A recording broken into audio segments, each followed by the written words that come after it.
So what's up guys for today's video? Natadri sa tindahan, no?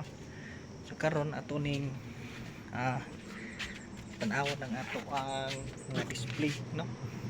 Display sa tindahan. So nami nani Kundura chiller. Inutang pa yan, inutang hindi pa na fully paid. Next year pati fully paid Kundura chiller. So para sa mga drinks, so especially yung mga beer, no? Masarap inumin yung malamig na malamig. Yan. Kaya may mga nagbabalik-balik talaga dito sa amin na beer lang yung bibilhin kasi malamig. Yan. Pag ano pag araw,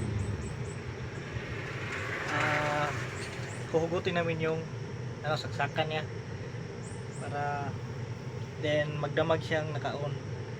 Then kasi pag may araw na, yung customer is laging nag-open yan. Yan. Ngayon hindi ko pa hinugot, hugutin ko maya maya. Yan. So may light siya pag gabi, ganda siya tingnan, diba? Okay, alright. Then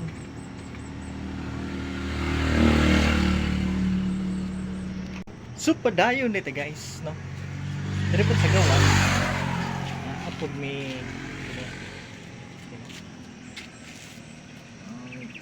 Fuji din sa freezer. So sikanhan niya. So cash, wala na siya giutang. Hindi lang ang giutang ang chiller. Nagmay sulod. So tipid po siya kuryente kay sige na mag brown out.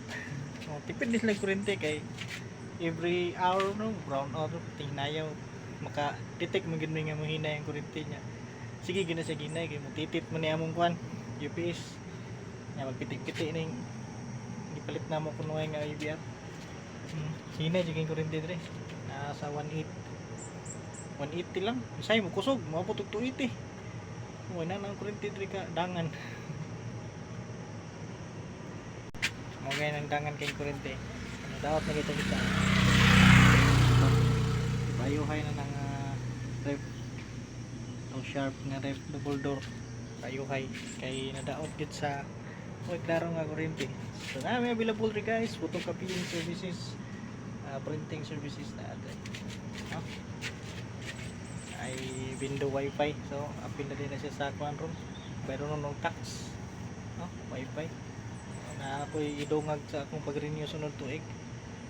So ito lang sa inyo hapon ba dyan, naigi pangayo nga tak sa mga window unta wala kay pila ra man tayong kamong yan, naka Starlink ka residential 3.8 ang monthly nya mo harvest lang ko diri og tag 2K 2K nya 600 yun 1 year man ang 600 sa basta mo subay lang tas balaod. That's all for today's video, bye bye.